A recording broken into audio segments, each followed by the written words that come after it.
कि नरेश हमारा भाई है, कि राजेश खटाना इन पर लाठीचार्ज करे, नरेश मीणा इसको मुद्दा बनाए और मुद्दा बना के बाद इस खटानों को हटा दे। मैंने इस एकता के लिए बहुत कुछ किया है और मैं सब कुछ करने के लिए तैयार हूं। वो अभी भी इसके बहकाव में है। तुम्हारा भी भला नहीं करेगा, ये कभी नहीं करेगा। और उस राजेश खटाना से मैं निवेदन करना चाहता हूं, तो राजेश जी, आपने जो लाठीचार्ज किया ये आपके भी हथेली लगाने नहीं आएगा, ये आपको भी धोखा देगा। इसने बहुत अधिकारियों की बलि चढ़ाई है। संसद की सिड्डी पे होगा तो किसानों का उद्धार होगा। हर चीज में सोगर, बच्चे की सोगर खा जाता है, लुगाई की सोगर खाता है। इतना गंदा आदमी मैंने नहीं देखा। गौ माता के नाम पर गौशालाएं चला के उसमें भ्रष्टाचार। सोशल मीडिया पर इस वक्त नरेश मीणा का एक वीडियो आग की तरह फैल रहा है। दावा किया जा रहा है कि राजस्थान के बहुचर्चित थप्पड़ कांड मामले में अपनी जमानत याचिका रद्द होने की खबर सुनकर नरेश मीणा बुरी तरह भावुक हो गए और रो पड़े। इंटरनेट पर लोग इसे इनकी ताजा प्रतिक्रिया मानकर लगातार शेयर कर रहे हैं, लेकिन क्या ये रोता हुआ वीडियो सच में असली है, यानी कि क्या अभी का ही है? लेकिन नहीं, इसमें सामने आया है कि ये वीडियो बिल्कुल पुराना है। इसका हालिया कोर्ट केस या जमानत रद्द होने से कोई लेना देना नहीं है। कुछ शरारती तत्व पुराने क्लिप को उठाकर माहौल गरमाने के लिए इसे नया बताकर वायरल कर रहे हैं। अब हम किस वीडियो की बात कर रहे हैं वो भी आप जरूर देख लीजिए।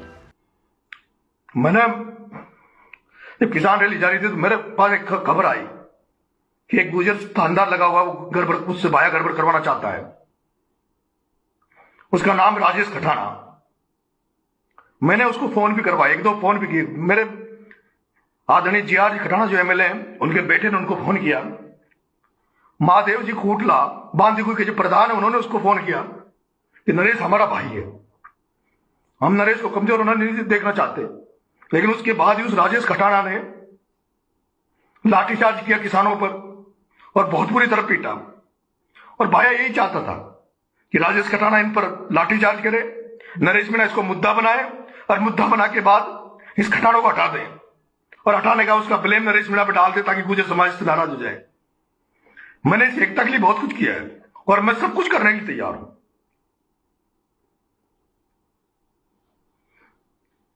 पहले भी इसने दिनेश वाले मामले में एक थानेदार जो गुजर था बेचारा, उसको लाइन हाजिर आईजी ने किया, उसमें भी मेरे पे ब्लेम किया कि इसने हटवाया है। इसके बाद अब कुछ नहीं बचा। अब ये केवल मेरे खिलाफ जनता को भड़काकर, मेरे पर जातिवाद का टेक लगाकर मुझे अब इसके बाद एक ही बचा कि इसको गलत मीणा बना दो, गुंडा मीणा बना दो, बेकार मीणा बना दो। मैंने राजस्थान विश्वविद्यालय की राजनीति किसानों से की, किसानों के बच्चों को प्रतिनिधित्व दिलाया।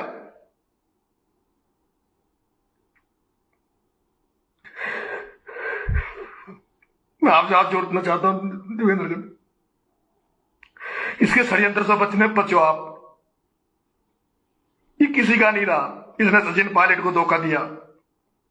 अब ये चाह रहा है कि हमें लड़ा लड़ू के। कल भी जब किसान रैली थी, इसने सीसवाली में मीणा समाज की मीटिंग रखी कि मीणा समाज नहीं आएंगे, और मीणा समाज के कुछ 3-4 दलाल वो अभी भी इसके बहकाव में है। तुम्हारा भी भला नहीं करेगा, ये कभी नहीं करेगा। और उस राजेश खटाना से मैं निवेदन करना चाहता हूं, तो राजेश जी, आपने जो लाठीचार्ज किया ये आपके भी हथेली लगाने नहीं आएगा, ये आपको भी धोखा देगा। इसने बहुत अधिकारियों की बलि चढ़ाई है। इसने जब कमल राठौड़ को, जो लड़का था कमल राठौड़ 12 में नगर पालिका का चेयरमैन, कांग्रेस से चेयरमैन था, उसने 12 में विकास की गंगा बहाई, पूरे 12 को एक नया रूप दिया।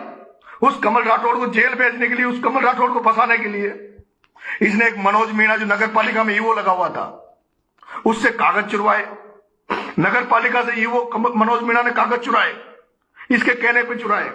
और मनोज मीणा ने वही किया जो ये कहता था प्रमोजन भाया। और उसका नतीजा आज ये है कि वो बेचारा कमल राठौड़ भी जेल गया, वो छूट गया। लेकिन आज वो मनोज मीणा भी जेल में पड़ा है। नगर पालिका जो 12 का ईवो था मनोज मीणा, वो आज जेल में पड़ा है। ये उसको बचा नहीं रहा, ये किसी को नहीं बचाता, ये केवल इस्तेमाल करता है। और जब ये इस्तेमाल करने के बाद ये किसी का नहीं है। हर चीज में सोगर, बच्चे की सोगर खा जाता है, लुगाई की सोगर खाता है। इतना गंदा आदमी मैंने नहीं देखा।